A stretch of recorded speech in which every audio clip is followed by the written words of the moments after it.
Good morning. Welcome back. We're day 2. I get my, oh gosh, that's a lot.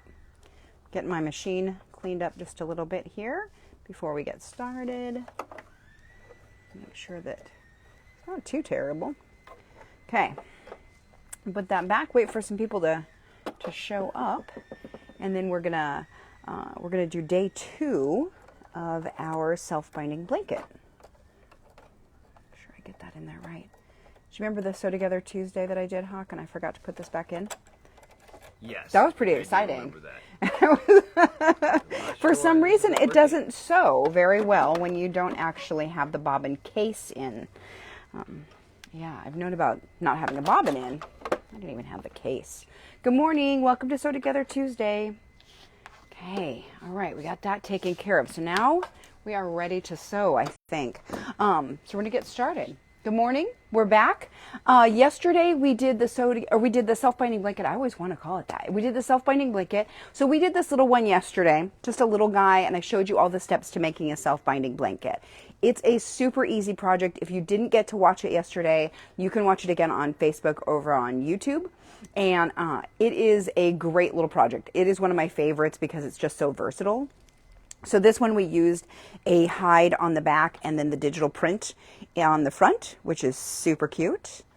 And I'm going to make sure to turn it so you can see the hide on the back because the hide is just amazing. And then we talked about some other different fabrics and blah, blah, blah, about all the different ways that you can make this blanket. So when we originally talked about doing this, we showed this blanket. That's probably the one that you saw on Instagram or Facebook or whatever. We did this one. So the one that we're doing today, and this one is a little bit bigger, obviously. This one I used a half yard, like a fat half, of 2 different fabrics, obviously. So I used just a 36 by 30 piece and made this size. So today we're going to go even bigger and we're going to do the big guy. We're going to shoot for 50 by 60. If you watched me yesterday, you'll know sometimes my measurements are not always right. But that's the size we're aiming for, is 50 by 60. And we're going to use this fabric here. So I chose a different backing for the one we're going to do today, which is Glacier. So it's the same color. This is a basil. This is a new color that we have. This one is called Oxford, and this one is called Glacier, like I said. So this here is how the Oxford fabric comes, right? So it's got this directional print to it. And this is what I found when we were talking yesterday, is that because of this, I need to cut so that it's even from like the line, or I would cut it on this line to get those sideways seams to actually look right. Otherwise, if you cut them crooked, it's weird. So I decided on this big guy, I didn't want to have to worry about that so much. So I'm going to use a different fabric. Okay, that was my point, is that I have to do it differently, because if I don't cut it even, it will look weird along here, and it will also look weird along here. I had to make sure that this got cut evenly too, which still ends up looking a little bit funky because of the way that the nap goes in the fabric. Okay, so just a different choice. We talked a bunch about fabrics yesterday, so you can kind of review that if you want to. There's a whole lot of reasons why I do certain things certain ways. This one is really because it would be easier and I wouldn't have to cut. I wouldn't have to try to do it from the front and then the back, blah, blah, blah. So we're going to just all do it from the back. Okay. And we decided we're going to do a 4-inch border. So I'm going to start by doing that little template that I talked about yesterday. I showed you how to do it for a 2-inch one, and I'm going to set that up for a 4-inch one. Oh, and I totally forgot. Did I introduce myself at all?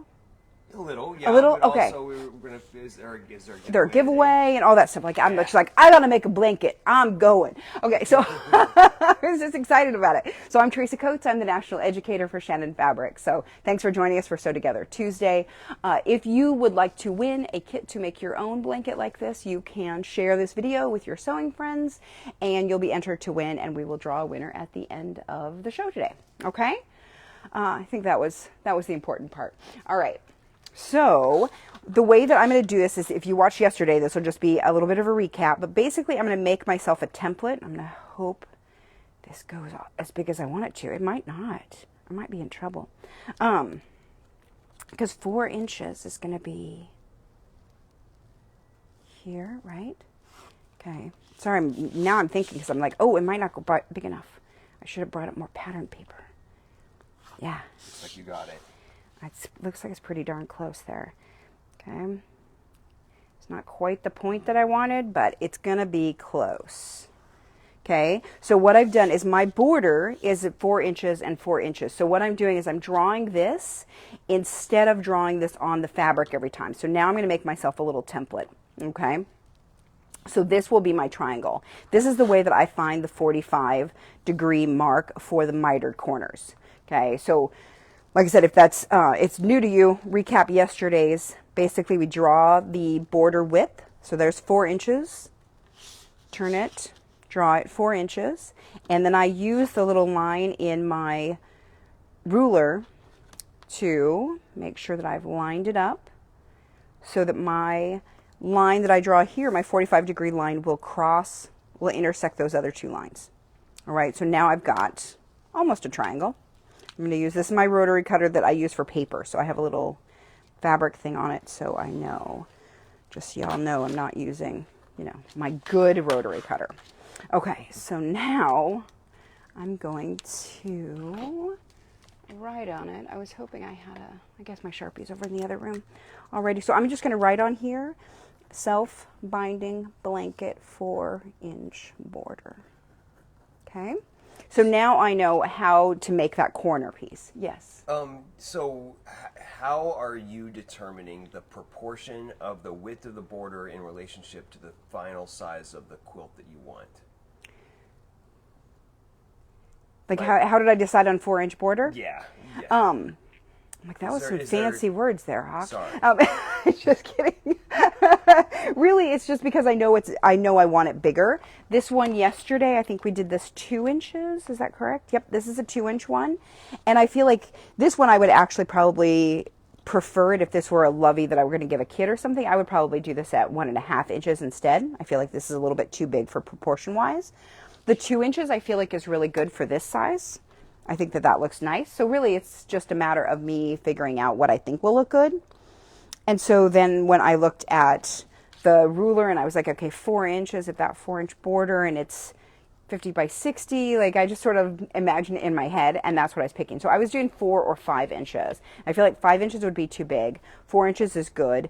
3 inches if you don't want the back to show as much. 3 inches would be good, but I think it'll be all right. So really it's just a guesstimate. Okay, the smaller the blanket, the smaller the border, yep. The bigger the blanket, the bigger the border, up to a certain size, and then it would just start looking weird.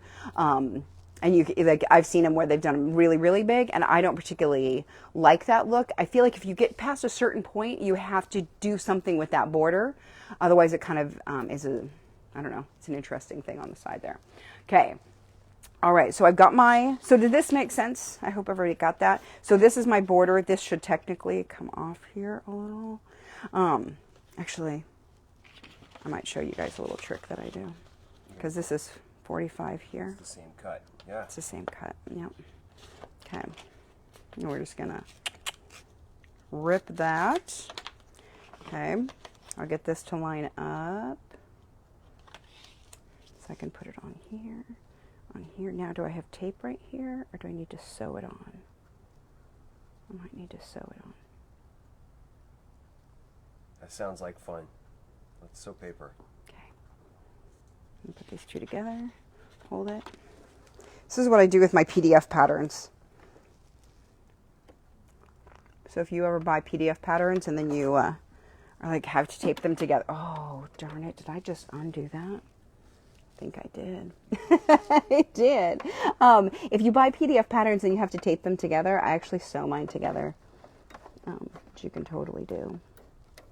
Okay, sorry guys, I threaded it. Oh, dang it. And then unthreaded it, totally unthreaded it. Oh, nice shot. Was that good? Did you see it go right through? Yeah. Sometimes I can thread the needle pretty well. A reminder that this machine comes with a self-threading needle function that does not work on this machine right now. I somehow broke it, and then I've never gotten it fixed because, I just have it. Okay, so now I've got these sewn together. It's going to stick. I'm going to trim that thread. Why did that not cut there?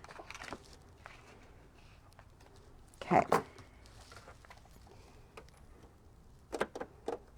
very confused by that. All right, so now I've got here's my whole template. Now we're going to take all of our stuff. I'm going to grab my fabric, both of the fabrics that I've got here, and we're going to go over to the other room. And we're going to mark it out because now we have to, well, actually, I'm just going to take the one because we don't need this quite yet. I'm going to leave it here. We're going to take the background because if you remember, I always start with the back. I make that first, then I measure it for the front because I get measurements wrong sometimes. All right, so we're going to go over to Hawk's studio because he's got a table set up over there. Field trip. Field trip. Come on across. Okay. All right, so we've got the sound is weirder in here. I hope it sounds okay for you guys. So we've got an 8-foot table, right? An 8-foot table set up, and I have a couple of cutting mats out here.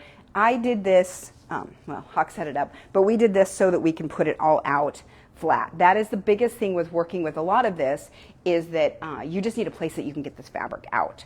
So if you remember, Cuddle is 60 inches wide, so this should be just about 60 inches wide, but I want to do the blanket 50 by 60. So I'm going to do 50 inches wide plus my borders, and then I'm going to do 60 plus my borders. So that's going to be 58 and 68, if I got my measurements right. We'll see. We'll see if I get them right. All right. So I'm going to lay this all out. You can see I've got this just wadded up on the table. I'm going to come down this way. Okay. I think we're going to get a better angle. Okay. There we go. So I'm just getting this laid out as flat as possible. This looks like a pretty good edge, but we'll see.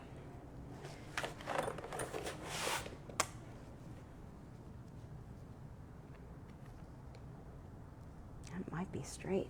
Okay. Okay, so I'm always going to draw my line first, and then I'll cut it. So I'm going to start with this side here. And then I'm going to measure. And because I like to not get my measurements correctly, I'm going to go ahead and mark this at every 10 inches so that I can go across and mark them. All right, so this is 18 inches. I'm going to lay my next ruler down. I'm going to butt these up to each other so that they form a straight line here. Okay. And that it just continues right along there. Okay, so now we've got 18, 19, 20. So 22 to 12 to 2. So that's at 10, 20, 30, 40. Okay. So now I'm going to do the same thing and move my rulers so I can just keep going and keep it straight. So I'm not moving my fabric. I don't want to move any of that.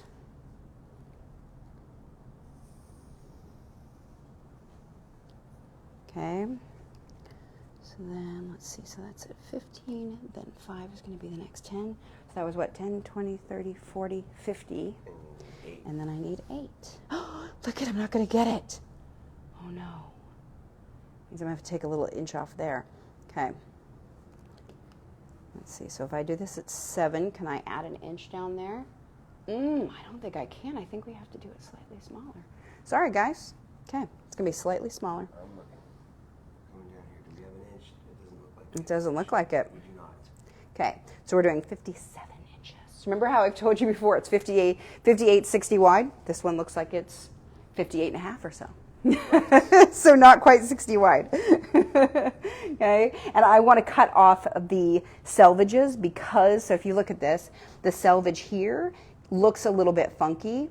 So because I'm going to use a raw edge to come over here, I don't actually want to use this part. I want to cut that off. So I'm going to take off the selvages. If it were one that I didn't have to take the selvages, we could make it a little bit wider, but it's okay.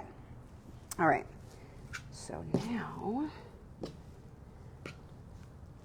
I am going to use my big square ruler here to get this corner. And then we have to do some funky measuring, okay? So sorry you guys get to just watch me. This is like a slow and tedious process, and you are here for all of it. Oh, there goes the fabric.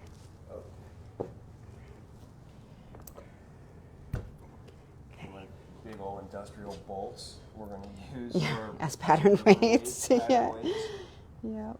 fabric weights, I guess is really what they are. Okay, because I just don't want my fabric completely falling off the table. All right, so now I've got my line here and my line there, and what I have to do is I have to make sure that this measures 57 inches. Okay, so what I'm going to do is move all of this up and reposition it. It's exciting, right? No, not really. Okay, and I've got 2 yards of fabric, so it's really long. And I'm going to try to keep it so that it's fairly balanced, for lack of better word there. Okay. So what I have to do is keep this line continuing. So I'm going to see if I can do that, and I can double check with my ruler, bump that up there, make sure it keeps going, and it does. So this is still a straight line. So now I get to do the same thing again, where I'm going to measure it. So I'm going to use my ruler here, and I'm going to do 14, 4,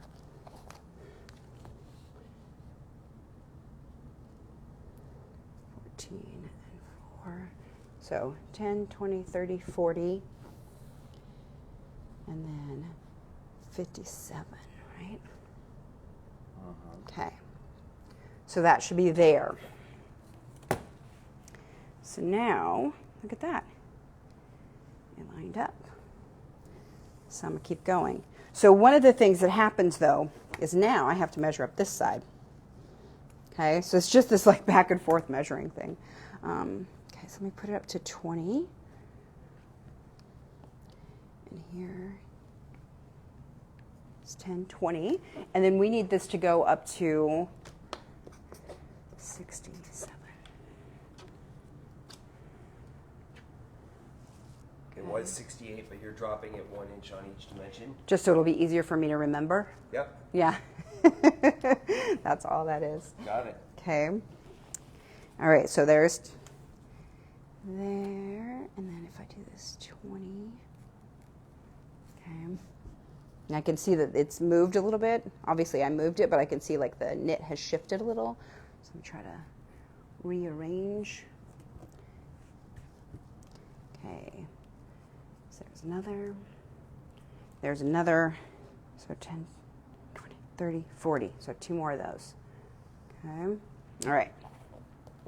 So now we're going to do it again. And I have to measure this side and do the same thing. Okay, so we're going to get this to 20, mark my 10. Okay, and I could like totally do this thing where I write 20 on there so I can easily remember. Okay, you can write on the fabric all you want. Okay, so now do one more.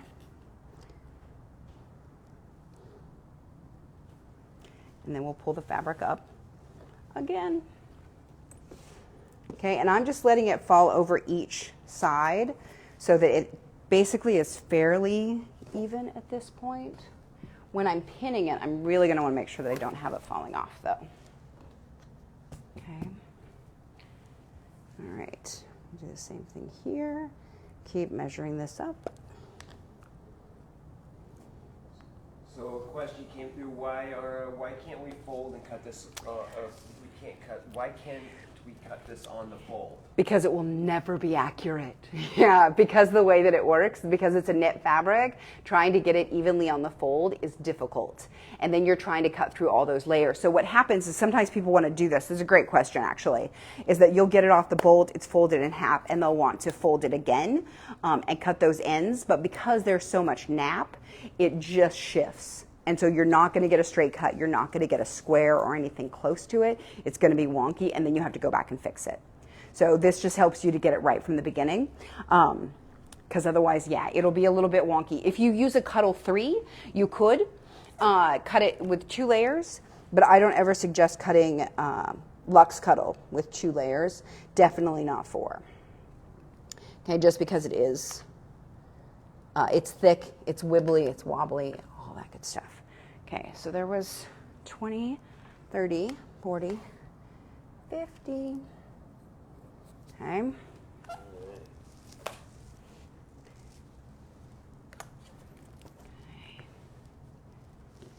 Do this again. We got to get 17 there, right? Yes. Okay. Okay. All right, so I'm going to get this to come this way a little bit more because I want it, but now I can feel that this is heavy and wants to drag that direction. So I'm actually just going to take this and do a little accordion fold and get that to be all up on the table. Okay, so now I can come back over here and continue that line. I'm also looking at the edge of the selvage to try to make sure that it's staying fairly even. Okay. So there's 17.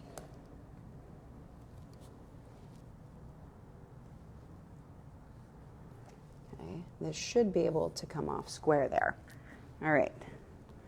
So we're going to measure across again. Oh, there it went.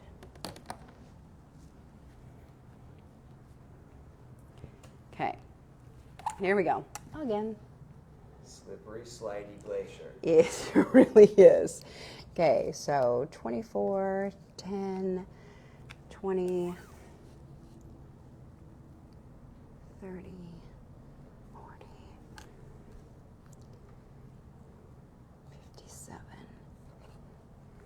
Okay, so then we'll go back over, do the same thing. Having access to this much workspace is a big topic of conversation right now Yeah. on the thread, and everybody's kind of giving some fun suggestions about table configuration. Yeah. Good, good. Having this much room is at least some more room than was next to your Yes. sewing machine is important. It's really important. So 10, 20, 30, 40, 50, 60, 7. Okay. Okay, so that should be where that's a good just use. got like barely anything left there, which is great. Okay. So now I'm going to get this on here, matching it up with my square. So I can do a square. If you don't have a big square ruler, you can use 2 of the long rulers and bump them up to each other to make a big square. Okay, so where is the 10 marks on it? Nope, that's the other direction. Okay. All right. So this actually, if you have a couple of rulers, which I do, they're just not up here. This is where they get to be helpful, and that you could lay them out across. I'm going to do it the other direction and go this way. Okay, so get that on my corner again. See if I can get this to bump up. So this is usually where I have to do a little bit of fidgeting. This one actually worked out really well, and probably because I'm trying to be extra careful. Okay, so I end up having it all the way across. Yeah, those lines matched up great. Yay! All right, so now I've got that. I'm actually going to use my little border thing while I'm here. So I'm just going to mark this. So this is what lets me get the 45-degree angle for the 4 inches. Okay. Oh, come on. There we go. I need that pattern we have down there. I'm going to use it on the other side. Okay. All right. So here we go. See, look. That's what you brought that up for. Works out perfectly. All right. Okay, so now we've got the corners marked there. And I'm actually just going to start cutting. So now that I have it up here, I'm going to start cutting. I'm not going to cut these lines. Remember, these are my sewing lines. Okay. So I'm just going to use my little blade and cut this as we go. So at this point, I can make a really straight line, and it's going to be straight because I've only got 1 layer. It's going to be perfectly straight. If I'm doing 2 layers, that bottom layer won't cut quite as nicely. All right. I need to bring it this way so I can reach it better. Okay.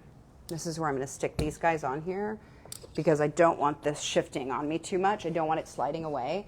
And I've got a bunch of it on the floor so that I can access this. So I don't want it to fall off. Okay, there we go. So I'm going to keep some pressure over here for my little blade so I can get it to cut nicely. And just drag it down here. Okay, and I kind of just like drag a little bit and I can kind of see underneath here to aim where I'm going.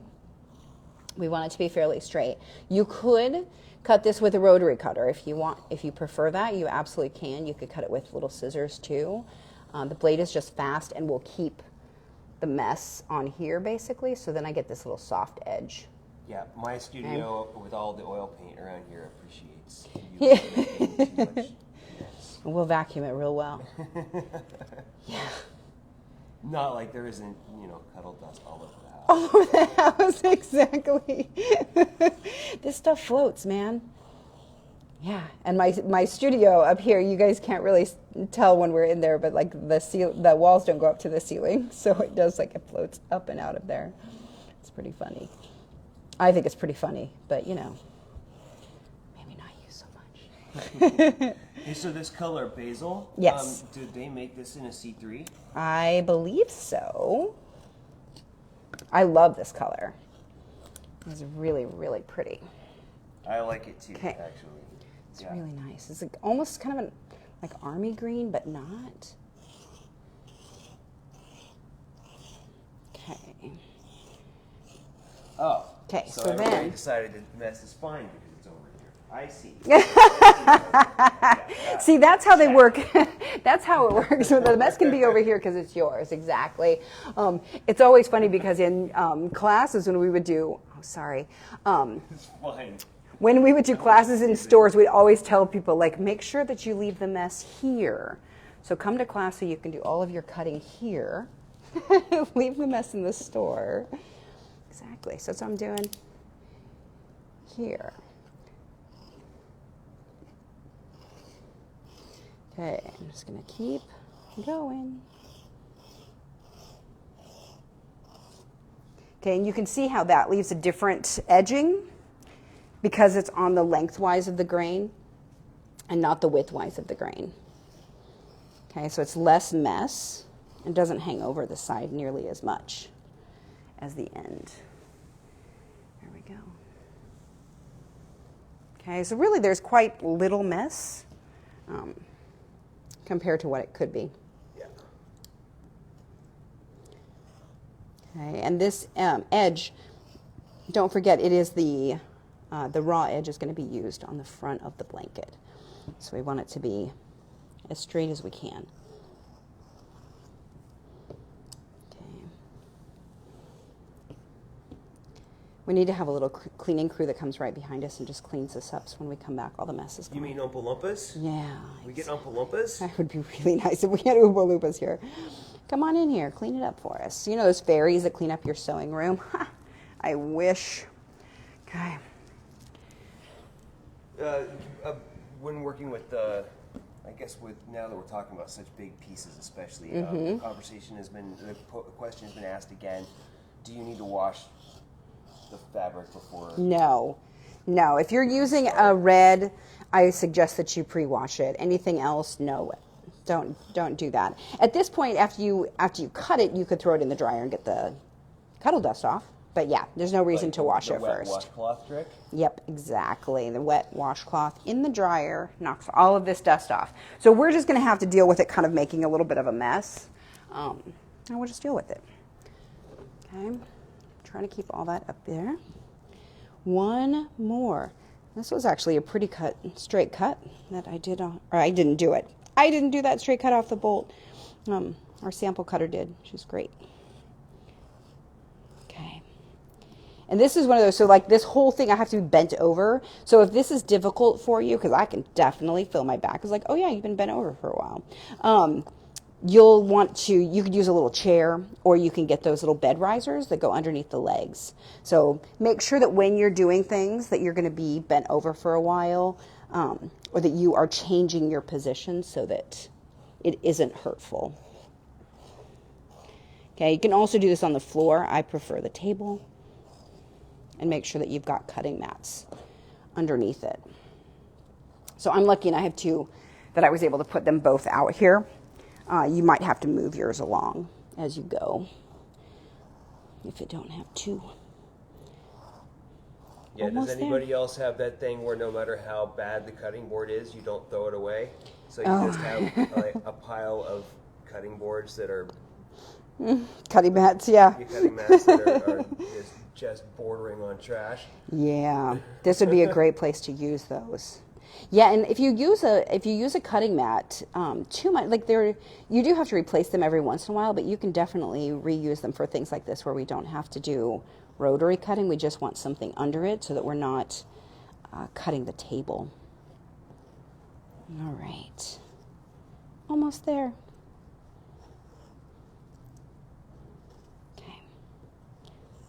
All right, there we go.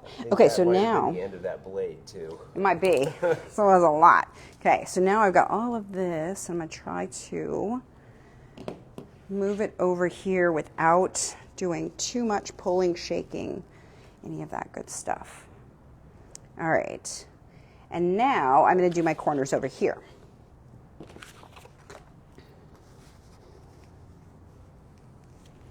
Okay, I'm going to grab one of these because this worked out really easily.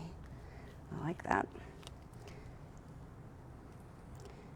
And we'll just draw that corner, and we'll go over to the other end and draw that corner.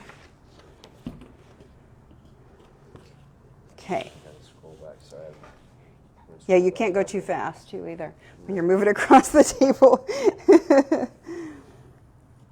Okay. Yeah, big moves today, folks. So if you get seasick, I'm sorry. I'll try to slow down.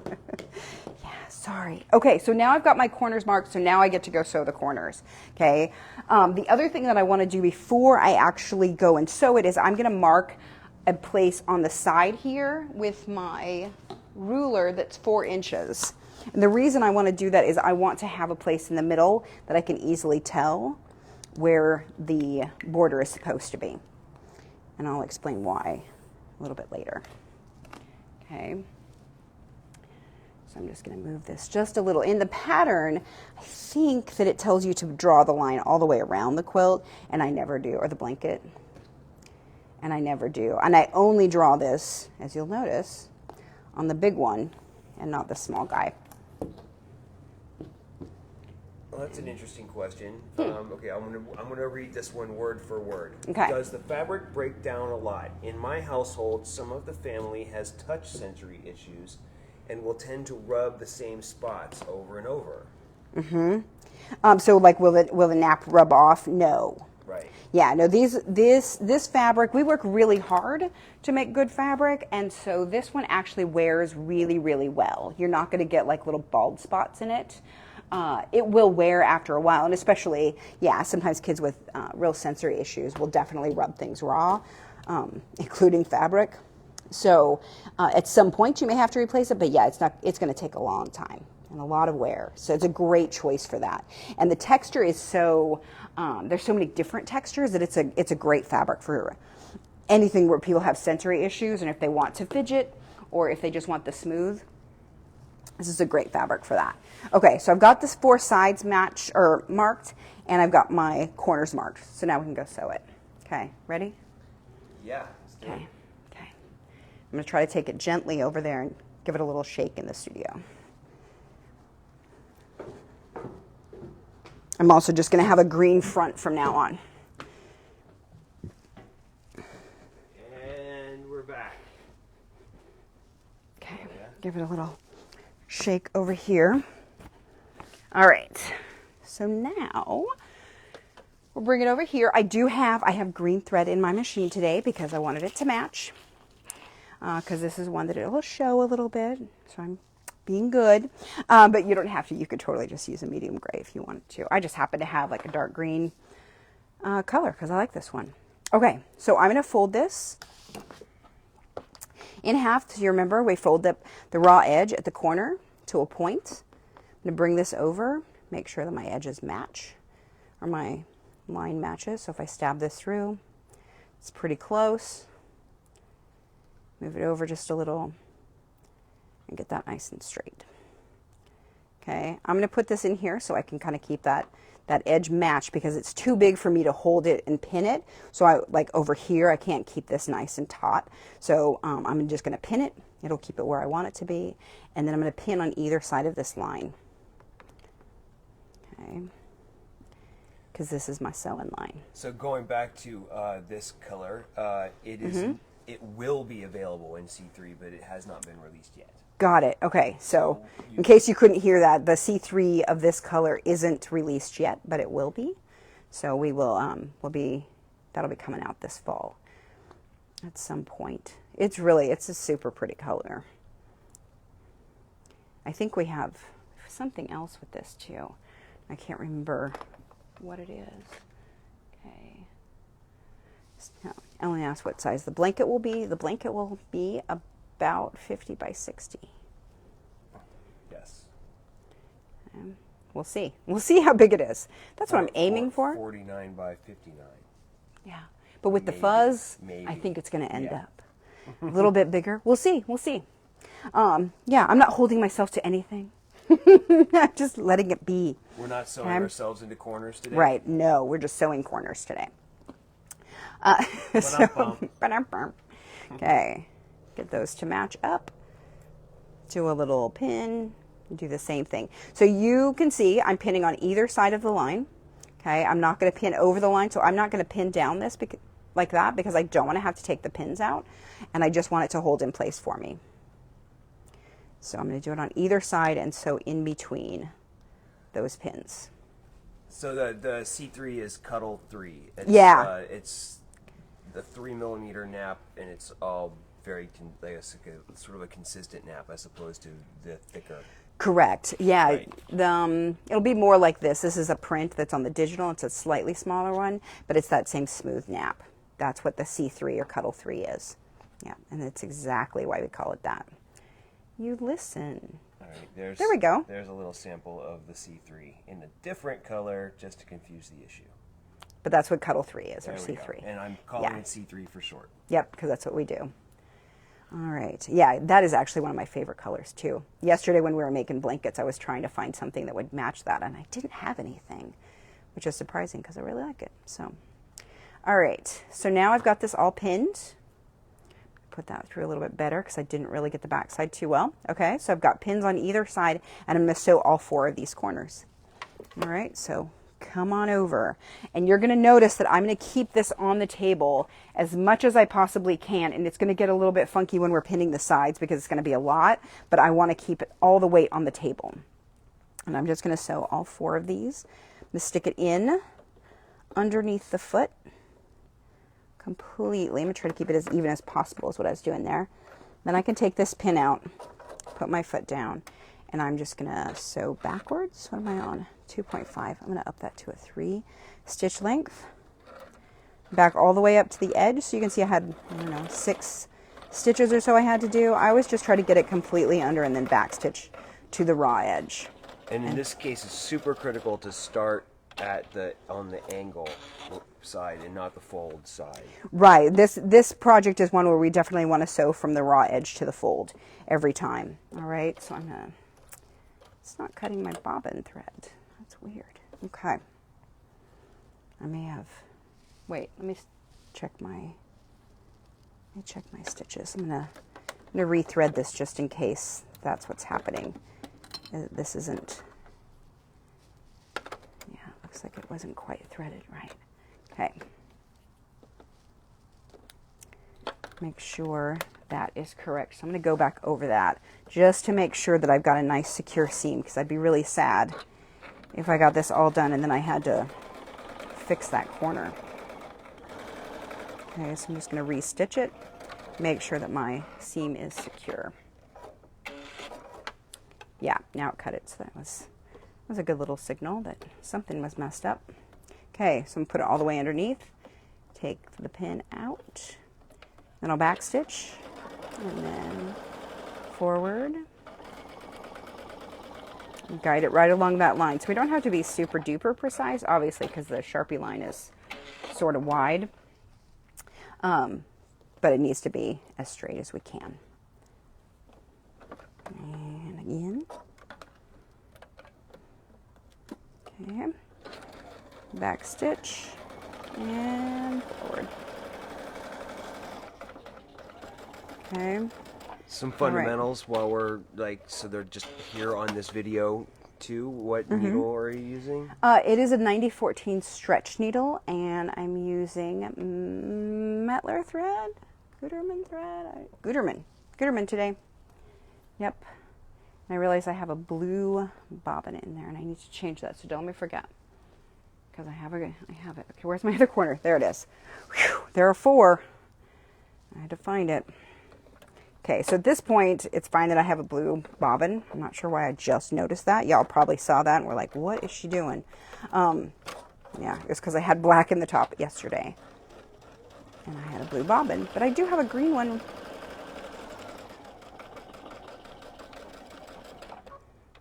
Okay. All right. So we can take that out. You'll see it moved just a tiny bit. We don't really care. So if it's not perfect on the back, don't feel like you need to take that out. It'll work out just fine. Okay, so let's take all of these pins out. Okay, and you could take those out along the way too. I just wanted to be able to take them out and put them into the pin cushion. All right. Finding them all is going to be a thing. All right, so I got all those. I got one more somewhere, I think. Maybe I got them all. Oh, nope, there it is. Okay. 1, 2, 3, 4 magnificent pointy corners. All right, so now I've got my big seam here. I can double check this, make sure that it's going to lay out and it's going to create this frame. Okay, so I know my miter is right. It's a lot easier this way because I can't possibly mess that up. And I'm going to use my rotary cutter just so I can do it quickly off of there. But you can use your rotary cutter or you could use scissors, whichever one you wanted to. I'm just going to try to move that fairly carefully. Okay, and come right along here. It's about a 1/2 inch seam allowance. Maybe it's a little bit less, more like 3/8, I think. It doesn't really matter. We just want a little bit of a seam allowance so that it can turn under nicely. Okay, here's one more. So like I said, you could totally use scissors for this too. And you'll notice if I move this the way that I do, if I kind of slide it around, it's less likely to drop pieces and make too big of a mess. Okay. There it is. Okay, so one more. Okay. So now I'm just going to pick these up carefully and chuck those. Okay. All right, so I'm going to actually vacuum those little cut edges really fast because we're going to drag this around some more. So hold on 1/2 second.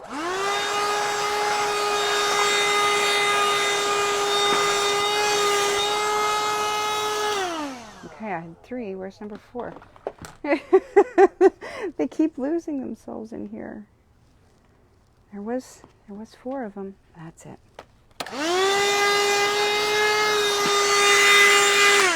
Okay, so now I've got my corners and they're all going to flip inside out. Okay, so now I'm actually going to go measure it and see how big it ended up being. All right, and then we can cut our middle piece. Okay, here we go. You ready? All right, field trip, round Okay. 2. Round 2. We're going to do this a couple times. Okay. All right. So now, lay these together, and I'm going to lay this out and see how big it actually is. Okay, so this, if you have like a measuring tape, you could totally use that. I'm just going to use the ruler that I had before. This is one of the reasons I want to draw this line, is so I can get this so that it's actually 4 inches, 4 inches, 4 inches, because now I know the center is. You saw it wants to kind of pull this direction. So we were talking about yesterday that it'll want to smile, and this is going to happen when we turn it to the other side too. Okay. Okay. So now I'm going to measure it. We'll see. So there's 24. 48 and 48 and a half. Okay, so if I do my inside piece 48, it's totally going to fit in here. Totally fine. Okay, I'm going to write that measurement down. Did I say 48? Is that right? You did. I'm like, is that right? 48 and a half. Oh, right, because we're going to do 50. I was like, wait, that seems small, but it's not. See, sometimes I just question myself, too. Nobody has to. We'll do all the questioning. Okay. Okay, I'm going to lay this out, get it nice and flat. Same way. And just getting it flat is really like the most important part when you're working with this stuff. Okay. So there's 24. 48. And that's 58. Okay? So 58 will work for this too and give me a little bit of room. I'm going to cut it just a tiny bit smaller than that. Okay? So 48 by 58. I'm going to write this stuff down because otherwise I'm going to forget. Okay. All right. Is there so a need to check the other two sides to make sure it landed square? The way that I actually do that is I fold it. So if I do this and I do this, these two sides should match, which they do. Okay, same length. All right. And then this way, the same direction. Okay, it's much easier to do with a small one, but you know, same idea. Okay, is that I could lay these out and they match. Okay, so totally works. Totally fine. I usually don't end up with this wonky side because I try really hard to get my corners right. So I use that big square ruler, or I use 2 rulers like this to get a good corner, and then it's usually the same. If I mess it up like I did yesterday where it's an inch off, it's consistently an inch. So you're measuring the outside diameter for the inside piece. Inside piece, because it's actually going to tuck back into. It's going to fit underneath. This is going to get turned around. Okay, we're going to leave this. So for the big one, I'm going to leave this with the corners this direction. Okay, because we're going to do something a little bit funky. All right, surprise. We're going to do something funky. Okay, with this Cuddle, I can actually cut this 2 layers because it's the flat Cuddle. All right. So, and it's a digital print. It's a digital print. Okay. It's very pretty. I'm done so I can get the nap on this. Really soft but flat. It is. It's really pretty, and I like the way that this is kind of like has a watercolor look to it. Okay. So I want to make sure. I'm going to turn this, because I want to make sure that my cord's coming down my, sorry, there we go, it's coming down my sleeve. It's trying to pop out my arm. Do I need to help you? No, I'm good. I'm just going to tuck the cord in there. I usually don't move my arms quite this much, I guess. It's just the microphone's trying to work itself out.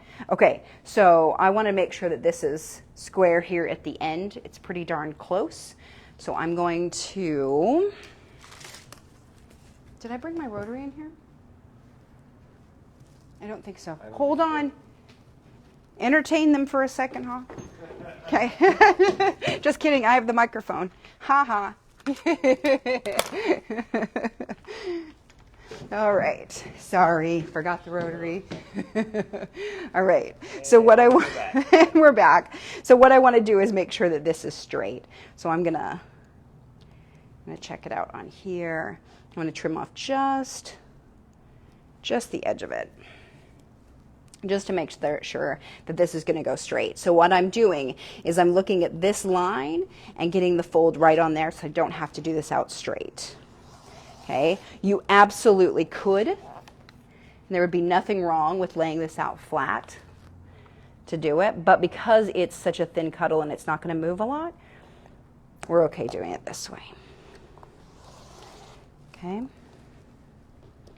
All right, so we're going to do some math here. Let's see. So this one looks like, so if I start here to 32, that's 60. And I need what, 58? Right? 58. So let's see. Yeah, I think I'll end up with I'll end up with a little bit under there, but that would be okay. Right? So what's 58 divided by 2? 25, 29. Is that correct? Somebody correct me if I'm wrong. Yeah. Okay. Okay. Good. Okay. So there's 24. So that's 48. Okay. So I need 24, 28. Is that what I said? 29. Thanks. See, I have to write these numbers down. I tell you. Okay. Okay. So is that right? So we're going to be 24, 48. Should be 48, and then 5 more, because it's time 2. Right. So 4.5 more. If we added 9. Now I got confused, you guys. This is why I don't lay it out like that. Because now I'm confused. I need it 58 inches. Okay, so 29 over. So 5 inches over. Yeah. People in the comments are like, Teresa, come on. I'm like, sorry. Sorry. That's what I do. They're busy figuring out how long the nap is on Digital Cuddle. Okay, good. So it's about totally 2. Distracted. It's fine. Okay, it's about 2. 2.5. All right. We're getting called out at 2.5. Okay. From Ellen. Thanks, Ellen. Yep. 2.5.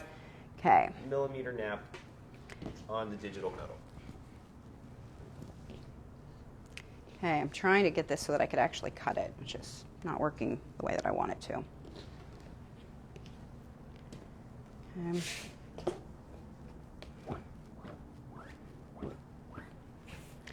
Get that all smooth.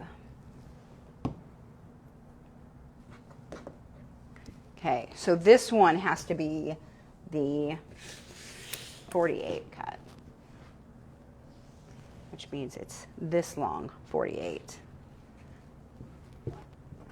Okay, so I'm trying to keep this. This is why doing the 2 layers is hard, because you see how they want to work apart. This is going underneath.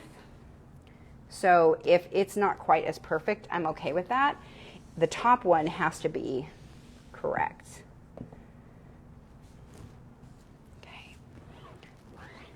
It just keeps moving down there. I'm like, come on back. Come on. Stay where I want you to.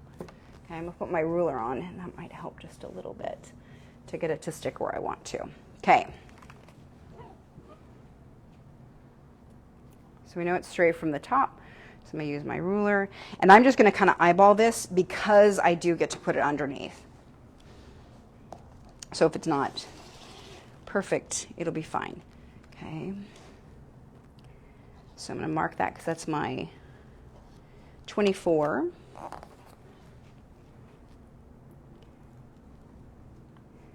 And again, I'm just going to eyeball that.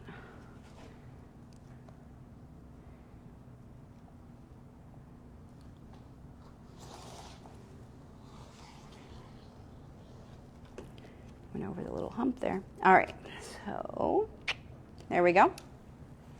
All right, everybody actually really likes the light in the studio. They want to know how many LED lights we have in here. I'm going to do a quick pan around so you guys can see what's going on in my painting studio.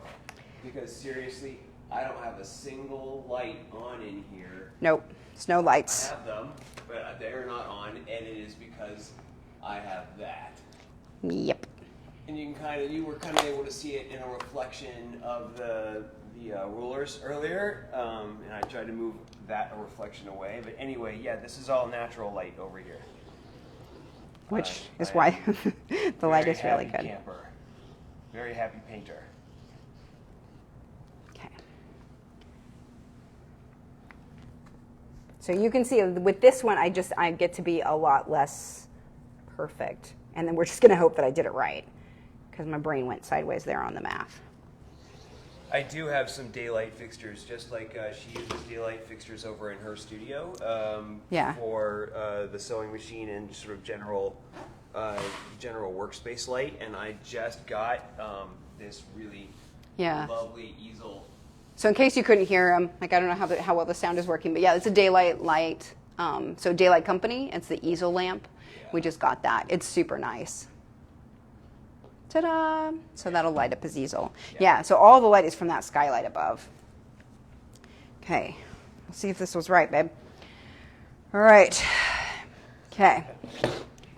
My brain really did go sideways on me. I'm like, I don't know what that is now. Poop. Okay, so 36. Just write it down. 36, 37, 38, 39, 40, 41, 42, 43, 44, 45, 46, 47, 48. Okay. Looks like it's a little bit more than 48, and that is okay. Because we will tuck it in there, and I can trim some off if I need to. 36. Okay. I think that works. Okay, so we'll find out. Okay, so now we start here. So this is where it gets a little bit weird, because this is so big. So what I'm going to do is I'm actually going to lay this out. You can see I didn't turn the corners so that they're the frame, because I'm actually going to spray base this on and then flip the corners over. But I need to get this as straight as possible. So these little lines that are on here are going to help me with the placement. So if you have a floor that you could lay this out all completely flat, you could check it all out and make sure that it worked. We're just going to hope it did and see what happened. Okay.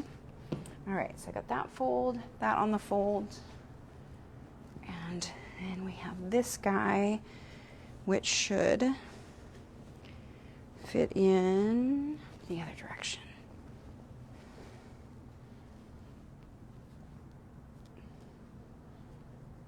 Okay.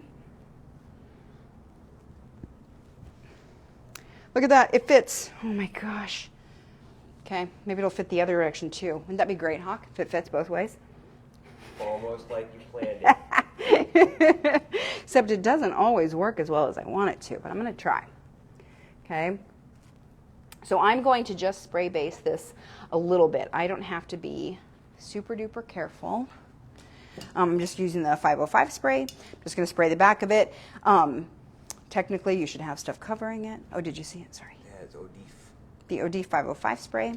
And I'm just going to, because I want it to tack it in place while I'm dealing with it, because this is going to get big and kind of unruly. Okay. So what I found is that if I don't do this with the big ones, it'll want to move too much. And I really don't want it to move on me and shift around under there. The nice thing about the 505 spray is that if I get to the other side and I'm like, oh, that didn't actually fit, I just lift it off and redo it. Okay. The padding is really important, right? As opposed to like trying to. Yeah, not just spreading it around, but actually doing the little pat, pat, pat will definitely help. Okay. So it gets the stuff to adhere well.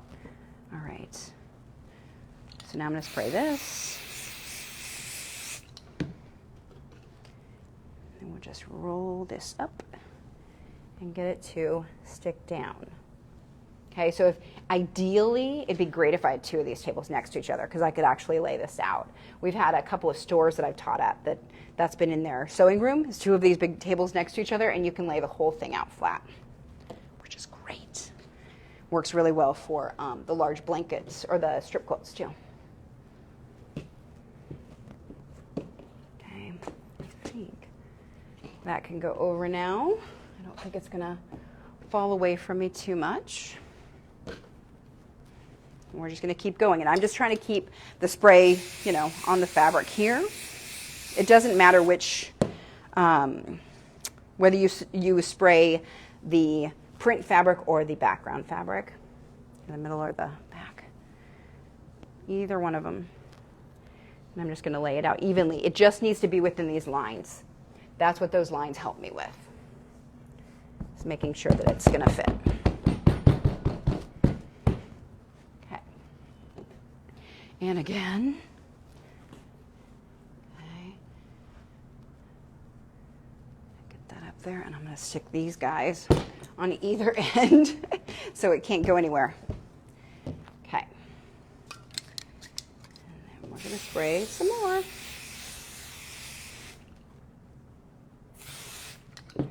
Okay. All right. So there it goes over just the tiniest bit. So when you're dealing with a smaller one and it does that, it's just a little bit over. You can pick it up, move it over. I'm not going to do that because this is big. Okay. So we're just going to deal with it. All right. So now I've got that all stuck on there. Okay. Hoofing it around, hoofing it around. So now you can start to see how it's going to come together. Okay. So I'm going to get this all on here, and then I'm going to flip these corners. So now I can poke that corner. Turn this. So like now all the cuddle dust is just stuck. Yes, exactly. Now it's not going to go anywhere. It's just stuck to it. It's great. Okay. All right. It's just stuck in your studio forever. Sorry. Fine. All right. All right. So now I've got this so that you can start to see the frame action happening here. Okay. Tuck that little thread underneath there. All right. And at this point, here's my little line, and I want to make sure that it's basically folded on that line. So I'm just going to kind of eyeball that. Okay. I'm going to hold it where I pulled it there so that it was in the right place and get that stuck there. And then I have to get my pins. Oh, the back and forth, the back and forth. Okay, hold on. I'm coming. I got to get my pins. We can't pin it if I don't have pins. Okay.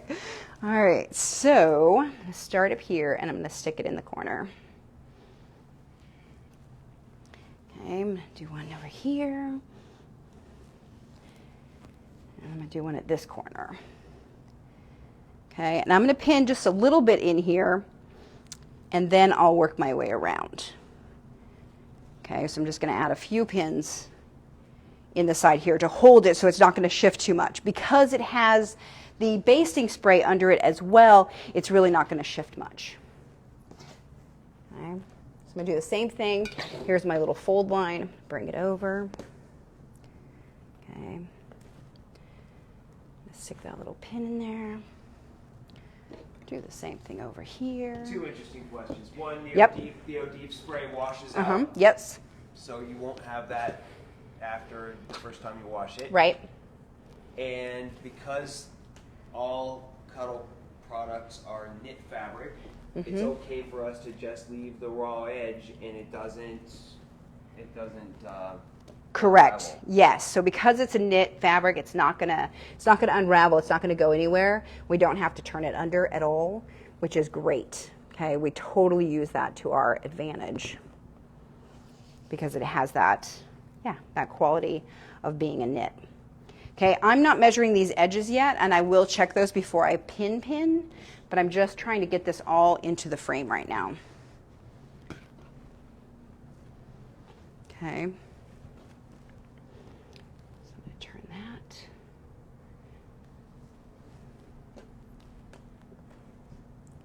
Get that in position. Do the same thing with that, pop that out. Stick it back in there. I think we'll be okay. I don't think I'll have to trim it, but I might. We'll see. Okay, and I'm trying to keep as much on the table as possible, but also not really manipulating this. So I'm just folding it nicely to keep it where I want it to be. Okay, I'm actually, sorry, I'm gonna come around. Okay. Because it is far to reach. Okay. So I'm just trying to get this nice and flat under there. And then I'll pin it again. And I'm going to go up to that other side and get that pulled nice and straight again, just like we did on the first side. Okay.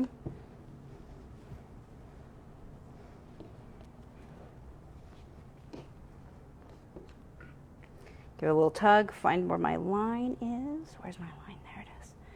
Okay. So you could see probably it's a little bit rolled right there because it's a little extra. And can you flip that back and show me? So here is, oh sorry, there's my line. So that's where I want it to fold. And here is my fabric, and it goes about a ½ inch too big. And I'm just gonna roll it over, and there's gonna be a little roll right there. But because this cuddle is so thin, you can't really feel it. So that's just a place where you can sort of make an executive decision if you're gonna cut it off or not. And I decided I'm not. Okay, all right, so come up here, and then I'll pin that in place. Okay, so now I've gotten the bulk of it pinned, and it's kind of in place. Now I'm gonna pin one whole side of it, and then we're gonna go sew that, and then I'm probably thinking this through in my head for a second. We're gonna try to work it through in there. Okay, so I'm gonna do some pinning. And then one of the things that I can do is I can take this ruler. We know we did a 4-inch border. So I can look at my ruler. Here's 4 inches, there's my border. And I can make sure that this is fairly even. So this pulls over a little further than it needs to be. So I'm just going to reposition things just a little bit so that I get this 4-inch border all the way across. Okay, this is definitely a place where if you are not double checking and pinning it well, then you're going to get it smiling, which we don't want. Okay, I need to make sure and pin this direction so my pins will pull out. Okay. So I'm just going to pin along here, pinning close to the edge. I'm going to take those pins out as I'm going. So I'm going to get a bunch of here, and then I'm going to come back over. So these over here I have to be very careful with because they'll be in here while I'm still sewing, but I'll make sure and get them out when I'm done. Okay. How's it going? It's doing just fine. Talk about those pins. So the pins are my, these are the clover pins, and they're nice long flower head pins. I really like them. Let's see if there's, so these are the kind that have the red and the pink on either side. And then there's one in here. I felt it. Maybe that's it. Yeah.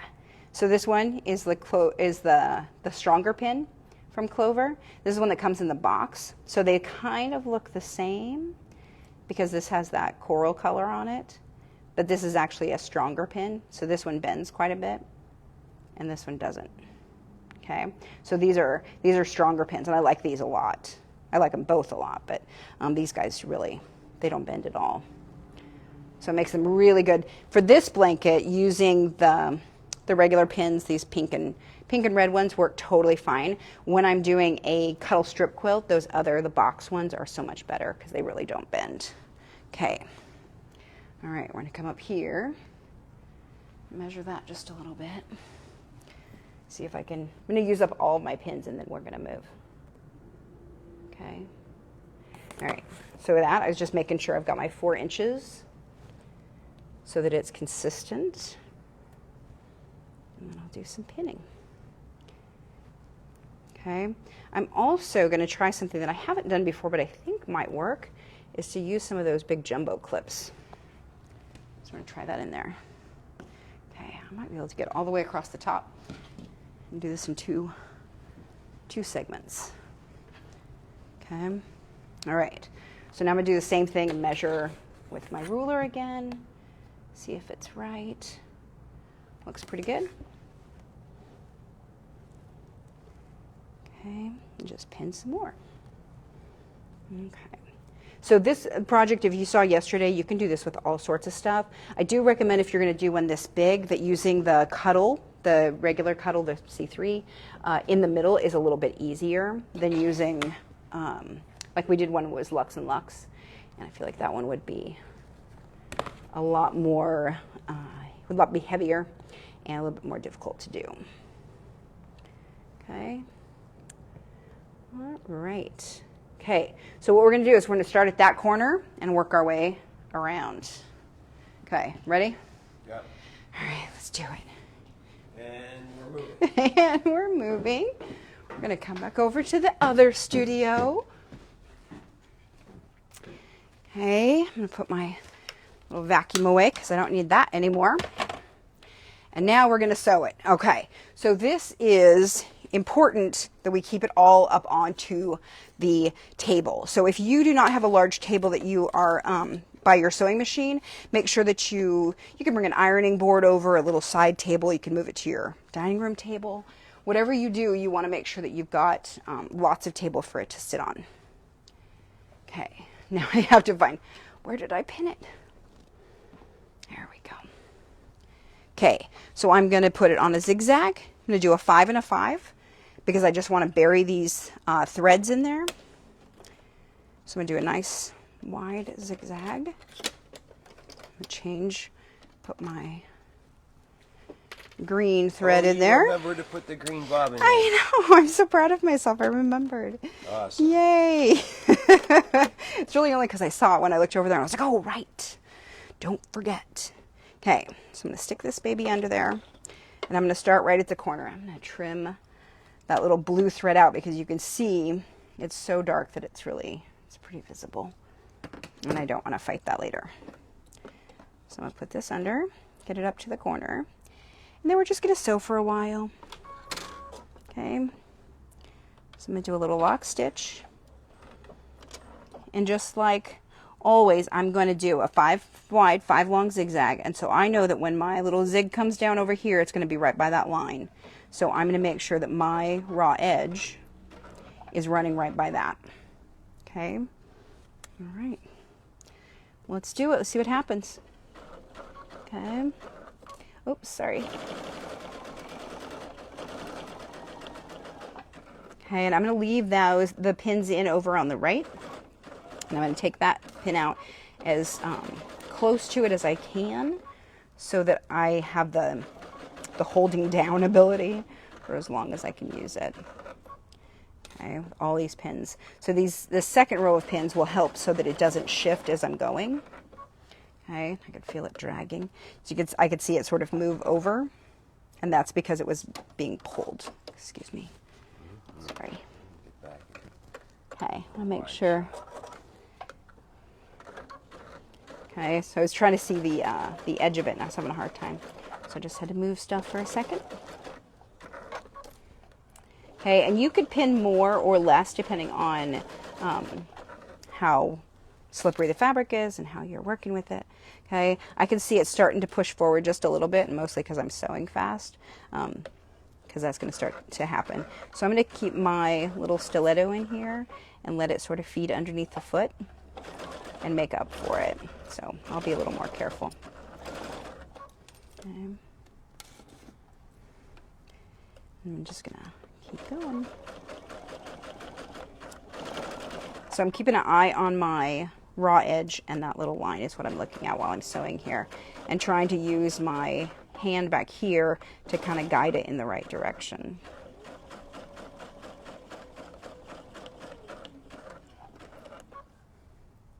Okay, then we're going to get to the corner over there. Look at that. Just so you know, I'm pretty sure you just played pin chicken. Yeah, I did. Yep, I saw that. I did. Yep, it worked out in my favor this time. Doesn't always, but you know, most of the time I've gotten pretty good at it. Okay, now I'm going to pick that up and rotate it. Okay, so at this point, this is what my my thing is looking like. All right. So I got a big zigzag in there, and that's what it's going to be. And then as we get finished, then I'm going to be able to go back around and fluff all of those stitches out, or all the fibers out of those stitches. Oh, there you are. So. Yep. Okay, so in the end, it's going to look more like this, and it will cover up all those stitches. So right now you can see it because it's a darker green. It still works a little bit better than the gray would, I think. Okay, I think we're ready. Oops. Oops, if I put my foot down. Okay.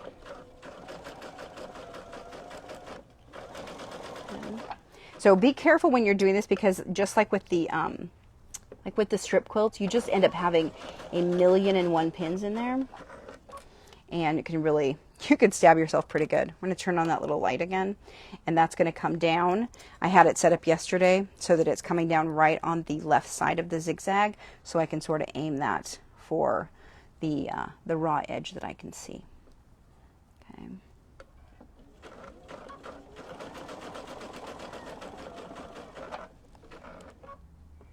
That pin is in backwards. Okay, so when they're in backwards, I just have to take them out earlier than I want to. That's the biggest issue with that. Okay, so I'm going to reshift because I can feel it starting to drag over here, because it's all having to sit on itself over here, so it kind of gets caught underneath the weight of the blanket itself, and I can feel it starts to kind of slow down and fight me just a little bit.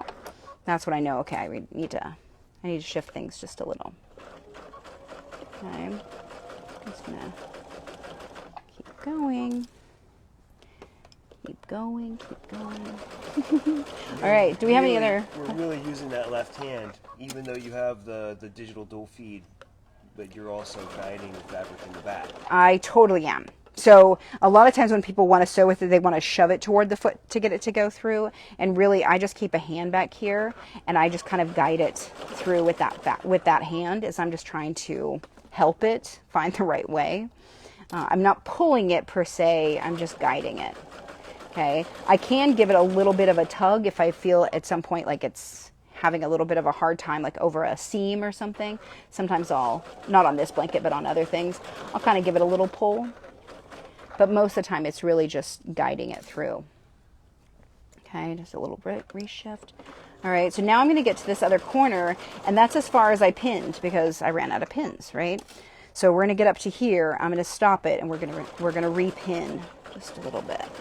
Well, 2 more sets, which isn't a lot. I mean, we already did half of it. Look at that. So is there a reason why we picked the zigzag as opposed to some of the other stitches we talked about yesterday, like the serpentine? Yes, because the zigzag will let the fibers come back up, and the serpentine will hold them all down. So the serpentine I like to use for when we're doing a Cuddle 3 and I want all the stitches to show. The serpentine is really pretty. But when I'm doing a luxe cuddle, I really just want it to be able to come back up. I want those fibers to come back up. And so the zigzag will let me do that. Okay. Sorry, I need my little magnetic one. I should have used that. All right. Almost there. All right, so now I've got more in here, and I'm going to take them all out, because this is honestly one of those things that happens, is that you will lose the pins in here because you can see how much they hide. So it's really easy to lose these pins in there. And all of a sudden, look, it's one I've sewn over. Ha! It's really easy to just completely lose them in there and stab yourself, which totally happens. Also, I put the pins in so that they were going this way. So when I sewed, they took them out. When I try to find them, I try to go back against it, because then I'm less likely to stab myself because the pins are going that direction. So the flower head is over here. That's what I'll hit first, and not the pin. Okay. If you were going to do a flannel front on this, in the inside of this, flannel shrinks, right? Yes, so always pre-wash it. The flannel. Yes, yes. If you're going to use a flannel or a cotton, well, cotton flannel, but you know, any other sort of cotton, I would definitely recommend that you wash that fabric first. Oops. Yeah, there's more. Yep. No, I just stabbed myself with it. I felt it. See, here's another one. Sorry. No, it's all right. That's what happens. Like, they hide in there. Okay. The nap is beautiful, but sometimes it can be deadly. Not really, but you know. Okay. Bloody. It can be bloody sometimes. That is totally true.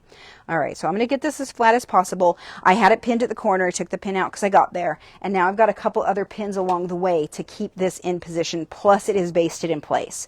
So I'm not going to move it to the other table in the other room. I'm going to pin it here, and I think we'll be fine.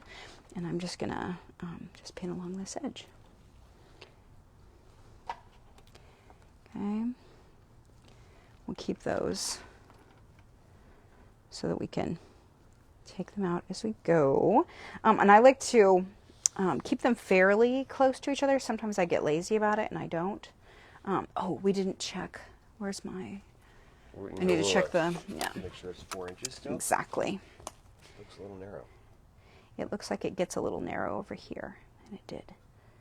Okay. So once you kind of... It's funny how it's like 1/8 of an inch. And I'm like, yeah, it's just a tiny bit off. Okay, more like 1/4 of an inch, but still. Okay, check that again before I get too far, and I'll keep doing that along the way. Okay, and I tend to, so when I was pinning over here, it's how I like to pin a little bit more, is where I kind of do back and forth. But you could pin all of the first row and then all of the second row if you wanted to as well. Okay.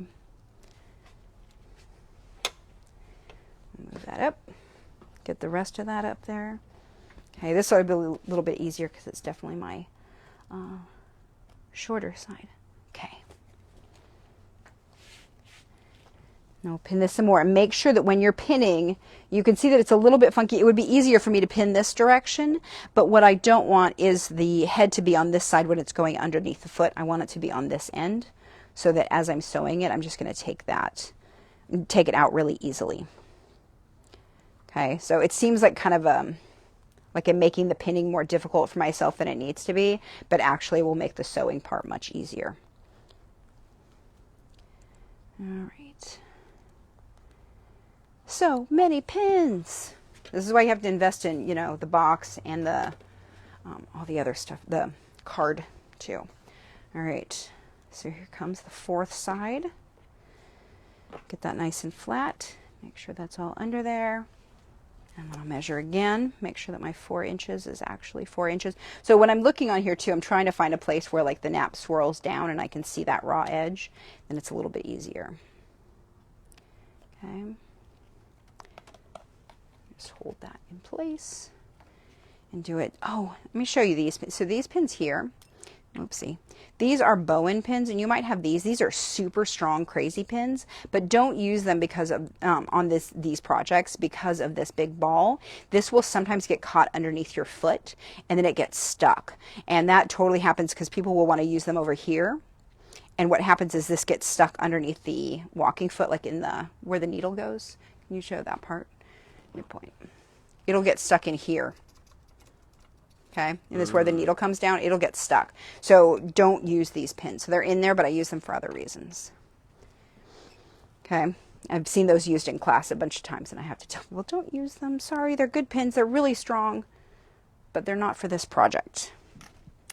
Okay, check my edge again. Get that a little bit better. This is my original, so once I get it like repositioned, I'm just going to kind of give it a little tug, flatten it out again, and then I can pin in between. Okay, that little tug, if you kind of pull it just a little bit, it'll flatten it all out between the places that you're holding, which works pretty well. Okay, sorry it's so many pins, you guys. Thanks for hanging out. I appreciate it. Thanks for watching me pin. It's just a lot, but this, I think it probably is a good example of this is how this all works. So this is why I say start with the 17, 18-inch blanket. Start with it, learn the skills, and then you can move yourself up. It's the same way with that I feel like with the strip quilts. You start with a smaller one and then move yourself up in size. You'll get better at the techniques as you go. I'm going to try to get these all in there correctly. It's interesting, this kind of has almost a wood grain look to it. Don't you think? Oh, I can kind of see where there are some concentric whorls. Like, yeah. Yeah, it's interesting. I like it. And this is the Glacier. Again, this is a fun one because the nap goes in so many different ways. I feel like it's a little bit better for this blanket than the hide, because there's less areas where the nap comes out. The hide has some big swoopy areas, and this does that a little bit less. Okay. Look at that. There's the end of it. We're so close. Okay. All right. Get the rest of these pins in. This is a place where you want to make sure that it's not sort of gathering up too. Sometimes people will accidentally be pulling this as you're pinning, and then you'll end up with a little hump here. And if you do that, you know that you've stretched it as you've pinned and it's not even along this edge. All right. Okay. Looks like we did it. Now we'll go back over to this corner, do the same thing, and I'm going to try to keep this laid out this direction and see if it will kind of pull less, because it's got this direction to hopefully move. We'll give it a try and see what happens. Okay, I'm always willing to try it out. Okay, so I'm going to do a little lock stitch here and then start down that edge. Okay, and again, I'm just looking at that. I'm looking at where my laser is for the raw edge and that line of my foot, because I know that's where my zig goes. Okay, what did I do with my stiletto? It got eaten. Guess what? It's gone. Yeah, I'm sure it's in there somewhere. Darn it. Okay. I'm just going to try to hold it.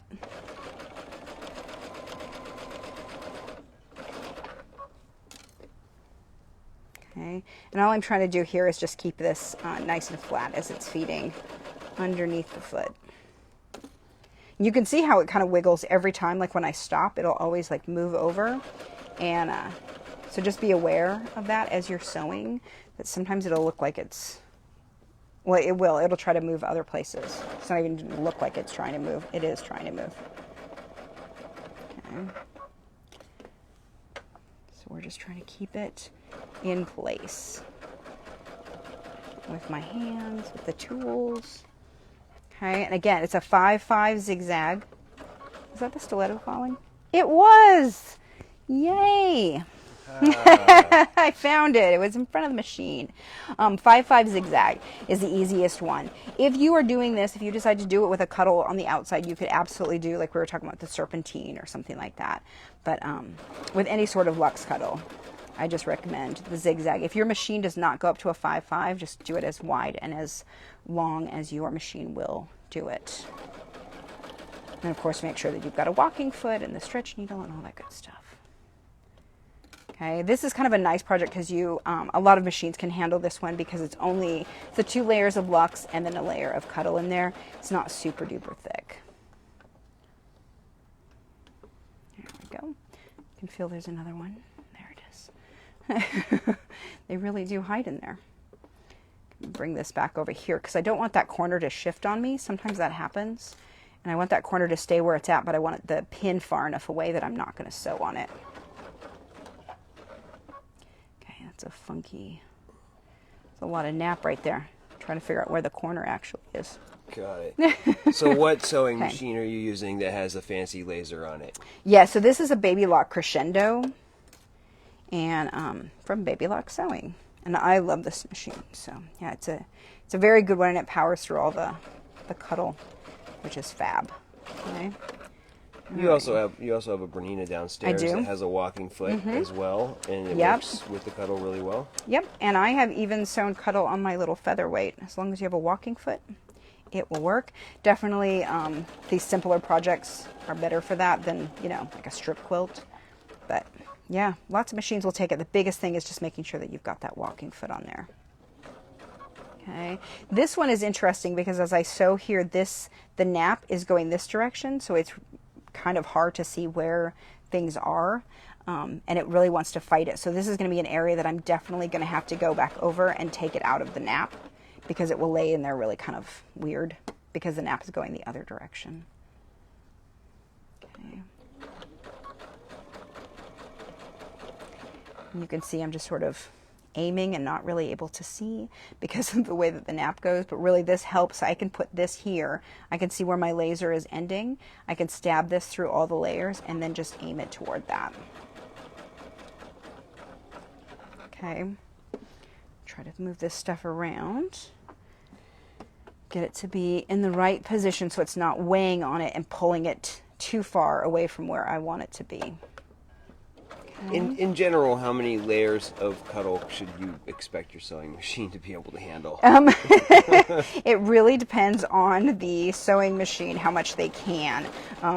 The more expensive, higher end machines will definitely be able to handle more because the motor or the whatever, I guess it's a motor, right, is stronger. And so it can haul it through a little bit better than some of the lower end machines. But they should be able to get through the 3 layers just fine. As long as you've got a walking foot. The other thing is if you are struggling at all, and we dealt with this a little bit in the class we had last night, was that if you are struggling at all with it going through, is to change the presser foot pressure. On mine, it's a setting over on the little, computer screen thing. But on my Bernina, it's actually just a dial at the end of the body of the machine that you twist, and you can change the presser foot pressure, and that will actually help it work its way through a lot. So find that. You can look in your owner manual and it will tell you. Most machines have that, and it will make a world of difference if you are struggling. It's just lighten the presser foot pressure. Okay, there we go. We're back to the beginning there.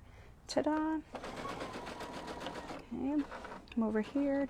I'm going to do a little box stitch, cut my thread, and pull it out. Okay, so now we're going to do the same thing. Really specific question. Yeah. What do you do when you're done and you notice a loop of thread in your zigzag stitch sticking out? Oh, I'm not sure what that means. Like that your zigzag stitch is loose? Yeah, maybe. Yeah. Then, yeah, I would go back over it is what I would do. The same way that I did with the seam earlier, because I was like, oh, my machine isn't threaded correctly, and I went back and fixed that. I would just go back over it. You wouldn't have to take anything out necessarily, but I would definitely go back over it, make it stronger. Okay, all right. So I think, oh, there's more. So many pins. Okay, so now I have to fluff all those seams. So this is a time that you're gonna sit and watch a movie, and then you're gonna fluff seams. So guess what I'm doing this afternoon, huh? I'm just gonna hang out, watch a movie, fluff some seams, make it look beautiful.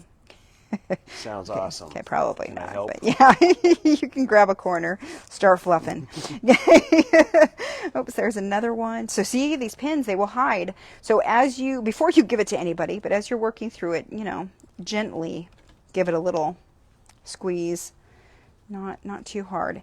Do make sure that you get them out. We talked a little bit about Llama Cuddle yesterday, and Llama Cuddle hides it really well. Will you grab that for me? The white fluffy one? Yeah, that one.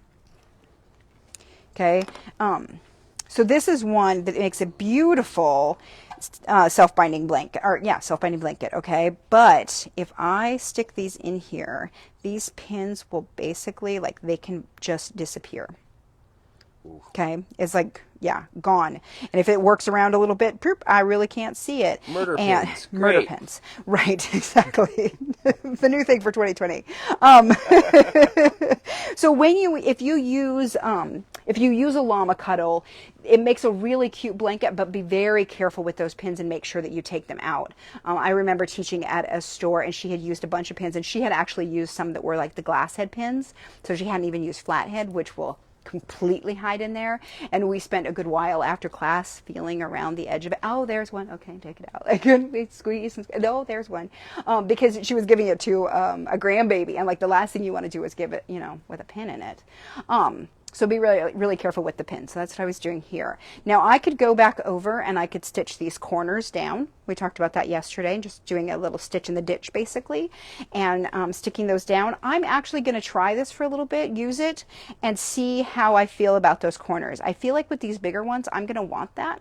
With the smaller ones, I don't. The other thing that you could do is if you wanted to, is that you could come along here and do a top stitch because this is so big. I don't think it's necessary, but you could. All of those things are always optional items. Okay, but I'm going to come back. So all of this will need to get, well, it doesn't have to get. I like to make sure that it all gets fluffed up out of those seams. It sort of hides my stitches and my edges just a little bit. All right, so now, are you ready to see how big this thing is? Yeah. Okay. You mentioned earlier you were going to talk about these. Oh, I didn't. Right. Sorry. Ha. Sorry, guys. I do that sometimes. Yeah, I was going to use these, and I thought about it for half a second, and then I decided not to, because these could come in here. But I realized this is why I didn't end up using them, because I thought about it for a sec, but this won't reach in far enough. Right. So if I were doing this border, this would be a much better alternative that I could use as my, basically as my second row of pins. So I could clip them like this and then pin in here. Okay. So that's what I was saying is that this is a 2-inch border, and I feel like the 2-inch and maybe even a 3-inch, this would work okay to hold down that area. The 4-inch, it just ended up being, I realized it would be too far away. Yep. And to get it any closer to actually hold this, I'd have to mess with the fabric, and I don't want to do that. I want to keep it straight. So those are the jumbo wonder clips, which I love too. Okay. All right. And those are by Clover also. They're Clover. Mm-hmm. Got it. Yep, they're the same. The wonder clips are the smaller ones. So a wonder clip, if you're not familiar with them, they're really great for lots of things, but this is the jumbo size and this is the regular size. So they're much, much larger. And they work for a lot of different things. We use them a lot for binding when we're doing the quilts. So, all right, I think we've got it. My goodness, it's just big. How do I hold? Oh, help. Here, Let's see. I can lend you a hand. See if you can grab a corner there. Okay, here we go. Look at that. So it's a big guy. Here, actually, you want to, if you want to go stand over there. Sorry, guys, Okay. a little close to my face. Go? Okay, just let go of it. And I'm going to hold it up. And then you can stand over there. And you can see me in a doorway, how big it actually is. Okay? So it's a good size. It's a good size little blanket. Okay?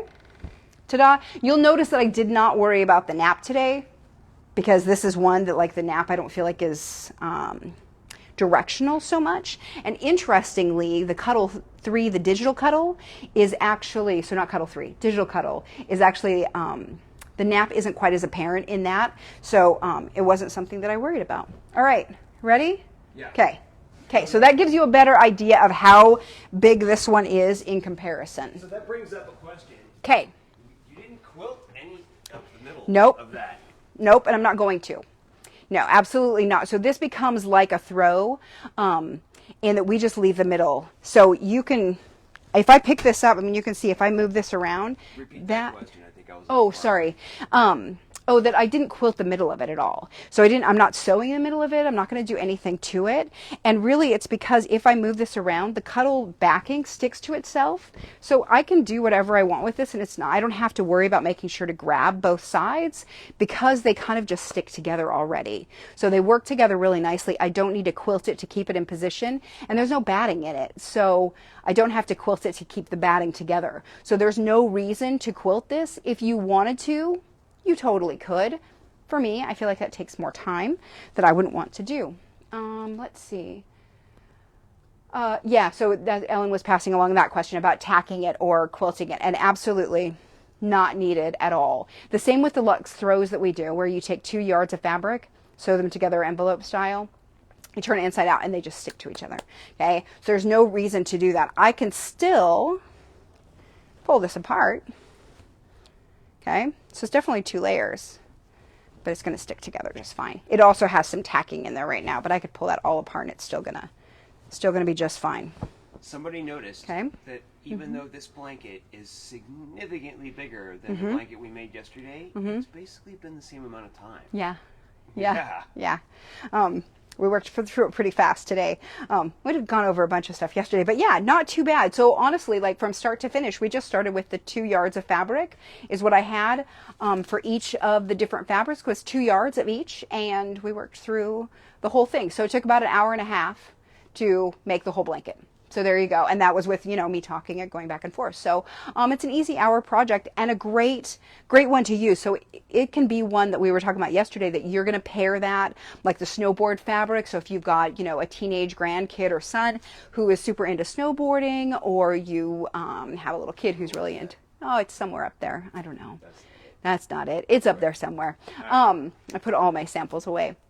But all of the different prints that we have, those are great to be able to use in a project like this, because you make a customized blanket that's very much tailored to the person that you are making it for. So I think this is a great gift idea, as well as one for yourself. So make yourself one first, and then you can start making them for other people. Okay? Any other questions in there? Let me check and see if there was anything else in here from Ellen. She had a few comments, but I think that they were all stuff that you passed on. Oh, do we want to see what size it ends up being? Okay, and we've got, the winner is KP, like K-A-Y, last name, starts with a P. Oh, got it. Okay, so that's who the winner is today, and we will send you, if you want this fabric, I will send it to you.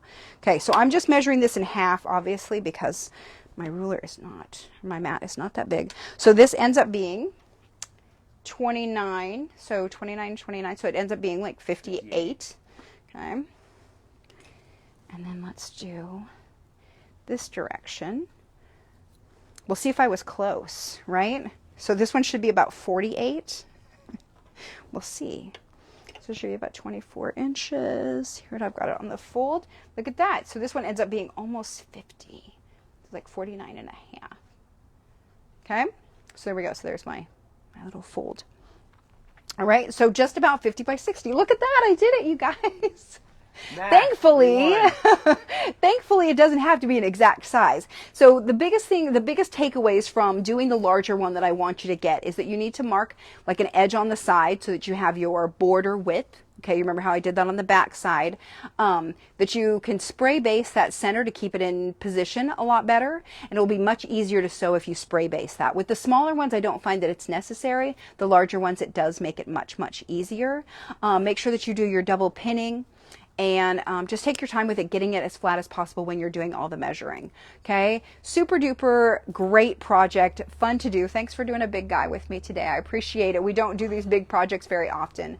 We'll be back next week. We are doing, if I remember correctly, we're doing like a gift guide. So we have a bunch of different projects that we're going to share, a bunch of different patterns, and just talk about some different projects. So we're not going to sew a project completely, but we're going to give you a whole bunch of inspirational ideas. So that should be a lot of fun. And then we'll be back again the next week, and then the next week, and the next week. We're just going to keep doing this. So thanks so much for joining us. Make sure that you join the I Love Cuddle Fabric group on Facebook, and you can join us there for more ideas and inspiration from lots of people. You can watch these on YouTube, and I think that's it. We'll see you next week. Okay? Happy sewing.